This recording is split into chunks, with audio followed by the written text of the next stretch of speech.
Bonjour à tous, Olivier Trécat du Chasseur de Migrateurs. Eh bien écoutez, nous sommes le mardi 12 novembre, voilà, le lendemain du 11 novembre. Et un petit peu comme prévu, on a eu un petit mouvement la nuit dernière. Alors ce mouvement fait suite à plusieurs jours où les résultats étaient plutôt moyens dans l'ensemble, avec des oiseaux sur la moyenne annuelle, hein, avec des oiseaux par-ci par-là, toujours un mouvement diffus, faible mais diffus et avec un petit peu d'oiseaux un petit peu partout, de temps en temps sur le nord, de temps en temps sur, enfin voilà. Donc on avait un petit moment. Là, hier, ça s'est un petit peu excité. Alors il y a eu là aussi du mouvement un petit peu partout. Alors, euh, du mouvement sur le nord, avec en particulier des oies cendrées sur l'intérieur, des oies cendrées aussi un petit peu à la côte, et pas mal de canards à l'unité. Alors c'est pas le gros mouvement de l'année, hein, mais il y a quand même un petit mouvement. Et puis on passe tout le centre de la France et puis derrière sur l'Aquitaine, eh bien là aussi il y a eu une arrivée d'oiseaux. Alors est-ce que ce sont des oiseaux qui sont passés au-dessus de la tête des gens du Nord pour arriver sur l'Aquitaine, ou alors est-ce que ce sont des oiseaux qui sont partis des réserves françaises pour arriver sur l'Aquitaine et en particulier les Charentes, hein, l'autre pays du canard, pour écoutez, ça j'en sais rien. Je pense qu'il y a peut-être un petit peu des deux. Mais vu le plafond bas, etc., même si les courants d'altitude étaient particulièrement bien placés, je ne suis pas sûr que ce soit forcément des oiseaux de Belgique et de Hollande qui soient arrivés dans les Charentes, mais plutôt des oiseaux des réserves françaises et en particulier de la ligne intérieure du Der. Voilà. Donc on peut dire que ce petit coup de nord, hein, nous a apporté un petit peu d'oiseaux. Ça devrait continuer pendant 2 jours, hein, mais ça va pas être non plus la gloire. Je ne pense pas, en tout cas. Même si ça peut arriver, on peut se tromper évidemment. Voilà, donc j'ai bon espoir quand même pour ce soir de faire quelques oiseaux proches, hein, sachant que les conditions ne sont pas exceptionnelles, hein, et il me tarde vraiment d'avoir un anticyclone qui se positionne sur la Scandinavie. Depuis le début de l'année, eh bien, il y a peut-être eu une seule fois un anticyclone qui s'est positionné sur la Scandinavie. C'est vraiment pas extraordinaire. Et on attend encore des descentes d'oiseaux de la Baltique, des contours de la Baltique, des oiseaux de Suède, des oiseaux de Norvège. Alors en Finlande, il a fait quand même relativement froid, donc eux, ils ont dû descendre. Mais tous les oiseaux de Pologne aussi, hein, qui pourraient venir si il y avait un anticyclone sur la Scandinavie avec des vents d'est sur la Pologne. Et tout ça, c'est pas encore arrivé. Donc on va attendre. La météo fait ce qu'elle veut et ce qu'elle souhaite. En attendant, à long terme, il se pourrait peut-être bien qu'on ait des très bonnes conditions pour la semaine prochaine. Mais là, c'est encore très loin. On va bien voir. Et puis ça va dépendre quand même pas mal des conditions qui vont arriver là dans les prochains jours. Mais en tout cas, ce qui est quasiment certain, c'est qu'on va avoir un changement de temps. On va passer en régime dépressionnel alors qu'on était en régime de blocage de haute pression, blocage anticyclonique depuis presque 15 jours.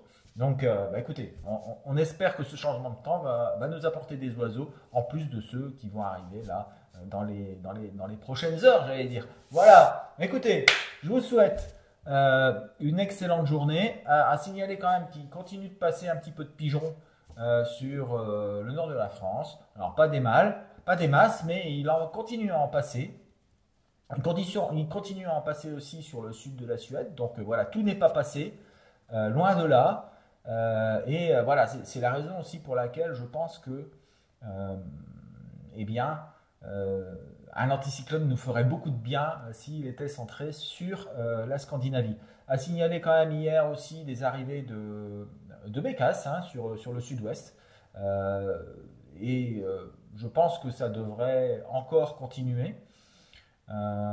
Et bon, avec cet anticyclone qui nous a tenu haute pression pendant plusieurs semaines, eh bien c'est assez logique qu'on ait de temps en temps des arrivées de bécasses. Voilà. J'ai pas grand chose d'autre à vous dire malheureusement, sauf que je pense qu'il devrait y avoir un petit peu d'oiseaux et je vous souhaite une excellente semaine. On se retrouve vendredi pour la mise à jour et je laisse la parole à Thierry. Allez, à bientôt. Ciao, ciao.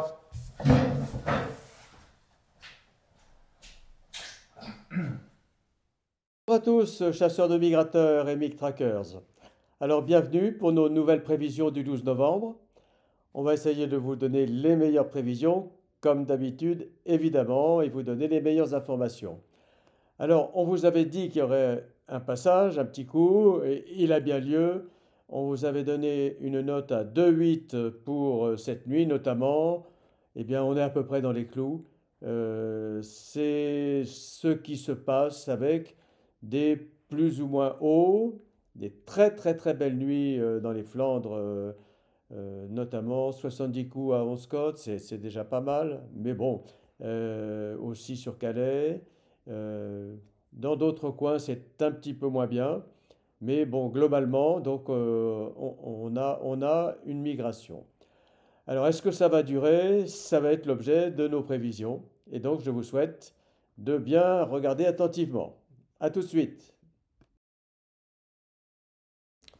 Alors pour les pauses, la semaine, on va dire qu'elle a été médiocre. On est très légèrement près de la moyenne, mais 2 jours en dessous. Donc il n'y a rien de spectaculaire là-dedans. Donc comme je le disais dans l'introduction, cette nuit, donc on est remonté pratiquement, on est monté d'un point et on est juste en dessous de 3 pauses nationales. Alors, en dehors d'un pic vendredi qui a été une mauvaise nuit au niveau des capots, on est plutôt en dessous de la moyenne, surtout samedi, dimanche, ça a été assez correct, c'est-à-dire qu'il n'y a pas eu d'exagération sur le nombre de capots. Cette nuit, je pense, sera aussi très inférieure à la moyenne, et donc ça restera dans les bons.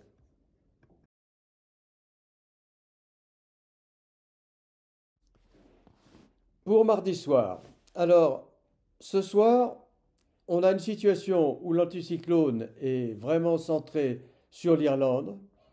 C'est pas un point génial, ça. Il faudrait qu'il soit 300 km à l'est, ça serait beaucoup mieux. Mais on est obligé de faire avec, bien sûr. Alors, la situation, c'est que on risque d'avoir des mouvements de l'est de la France, des réserves de l'est de la France, un petit peu des Pays-Bas et un petit peu d'Angleterre. Et les bénéficiaires, c'est l'ouest de la France, le sud-ouest de la France. Donc la note est à 2,1 nationale. C'est une note qui n'est pas très élevée par rapport à cette situation, mais si vous regardez bien la Scandinavie, on est loin d'avoir une situation idéale. Les vents sont à l'ouest, au nord-ouest, et le temps est en train de se dégrader là-haut. Donc si le temps ne se dégrade pas trop, on pourra peut-être avoir un légèrement mieux que 2,1, mais je pense que ce sera le plus, je dirais, le plus logique d'avoir ce niveau-là.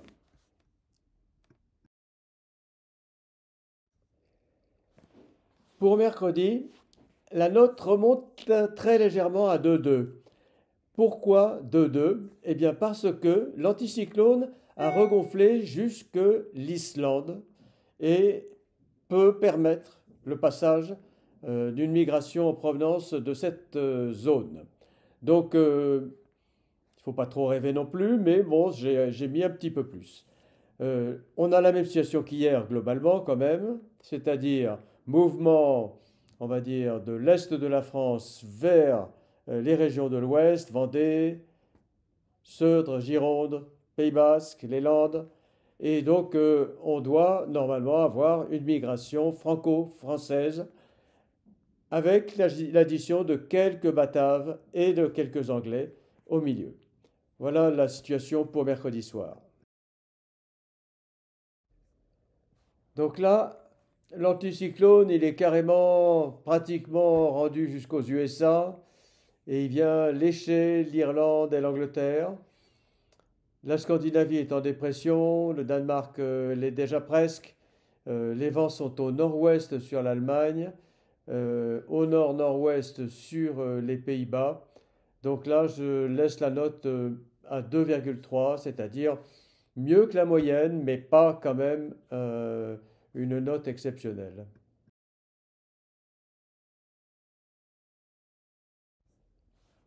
Pour vendredi, notre anticyclone, ça devient peau de chagrin. Il est complètement à l'ouest sur l'Angleterre, sur les Pays-Bas, sur le Danemark, sur la Scandinavie. Donc là, il n'y a aucune velléité de migration. On peut maintenant avoir quelques résidus de migration sur le sud, mais ça sera quand même beaucoup moins important. Donc la note baisse à 1,5, soit inférieure à la moyenne, et ça sera peut-être bien payé déjà.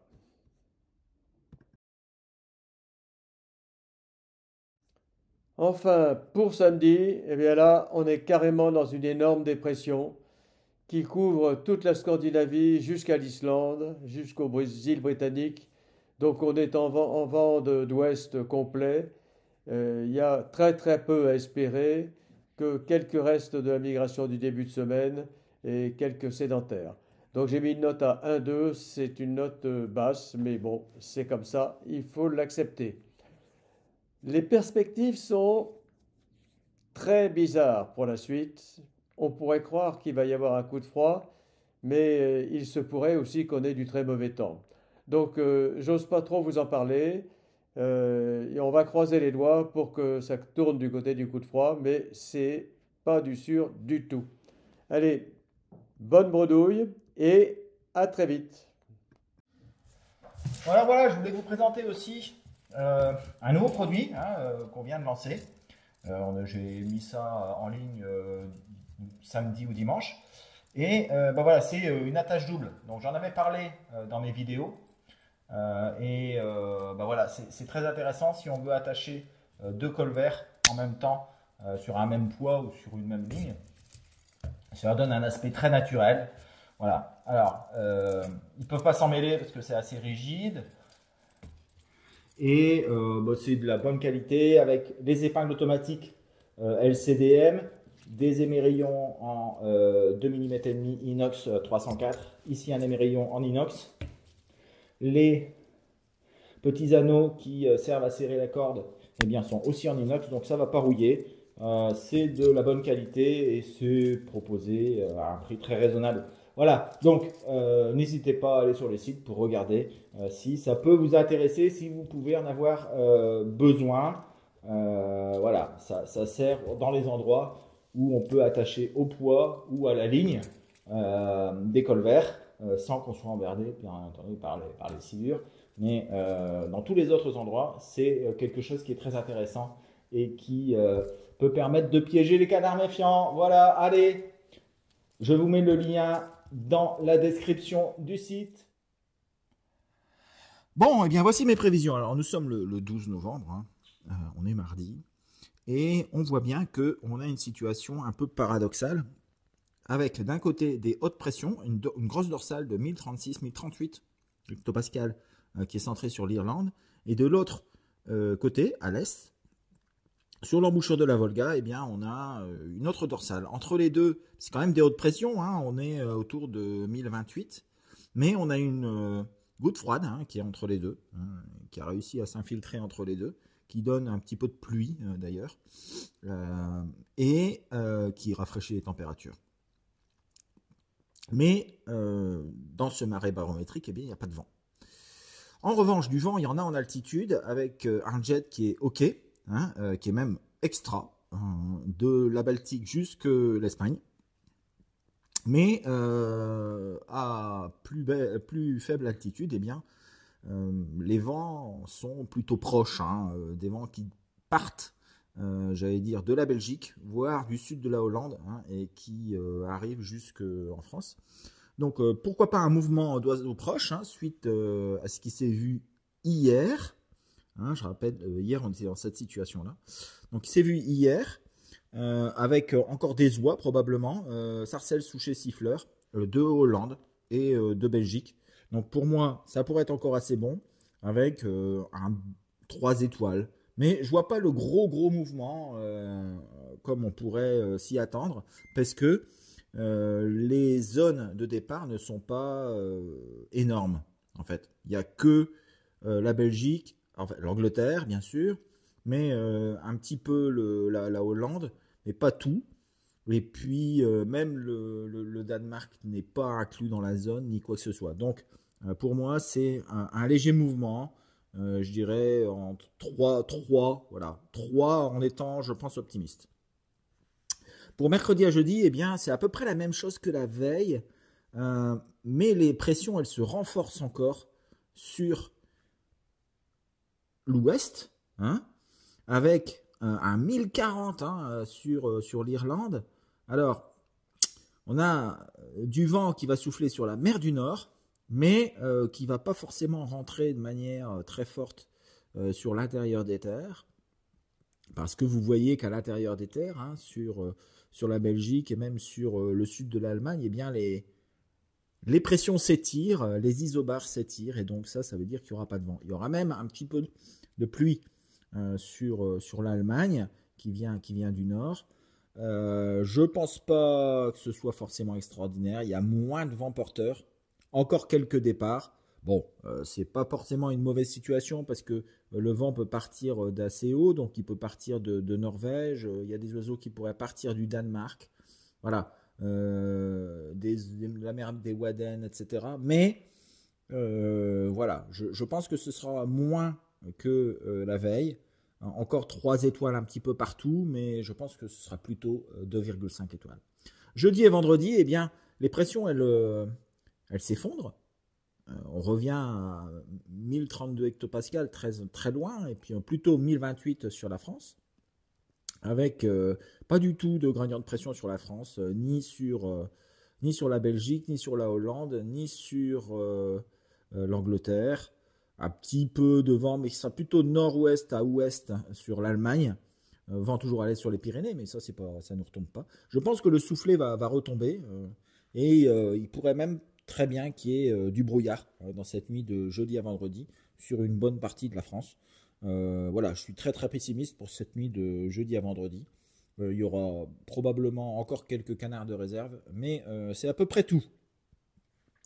Eh bien, pareil pour vendredi à samedi, où on retombe dans des conditions dépressionnaires, avec une grosse tempête qui aborde la zone, le nord-est atlantique, entre l'Islande et la Norvège. Alors, ça peut donner des oiseaux qui descendent d'Islande, mais là-bas, je pense qu'il n'y en a plus grand main, comme on dit.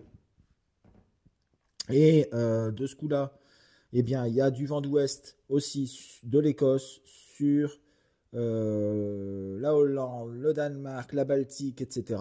Hein, alors ça va donner probablement peut-être un petit peu de neige sur la Scandinavie, mais chez nous en plus il n'y aura pas de vent.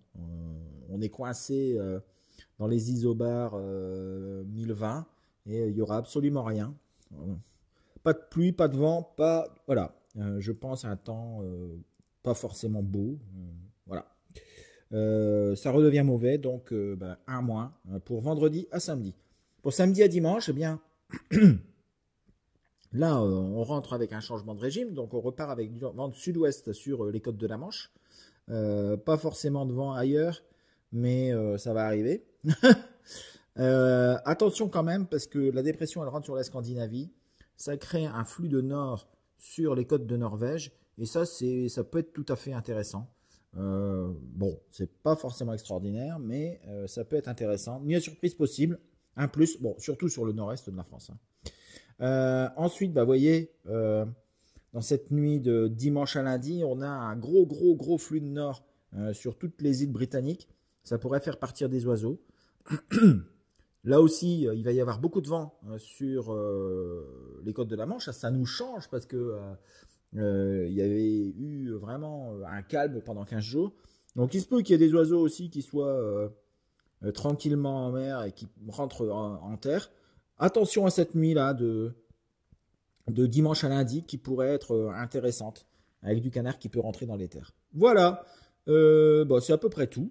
Donc les 2 prochaines nuits, mardi à mercredi, mercredi à jeudi, devraient être relativement correctes, mais ce ne sera pas la bouteille comme on pouvait attendre, ça c'est certain. J'irai entre 2 et 3 pour les 2 nuits. Hein. Plutôt la nuit la meilleure, et ce sera probablement la nuit de mardi à mercredi. Mercredi à jeudi, je pense que ce sera vraiment déjà la fin. Et puis après, on retombe dans un temps sans gradient de pression, sans vent, jusque cette nuit de samedi à dimanche et dimanche à lundi surtout, où il pourrait peut-être y avoir des choses qui bougent. Et surtout, c'est ça qu'on attendait, un changement de temps, on repasse en conditions dépressionnaires. Voilà, écoutez, j'en ai terminé. J'espère que vous allez pouvoir profiter un petit peu de ce petit mouvement. Et puis, je vous dis à vendredi pour la mise à jour, en espérant ce changement de temps. Allez, on n'oublie pas Mic-Tracker, surtout. On n'oublie pas Canarin si vous voulez être informé en temps réel. Et on n'oublie pas de s'abonner à la chaîne si le cœur vous en dit. Et puis, on clique bien sur la cloche. Hein. Allez, à bientôt. Ciao, ciao.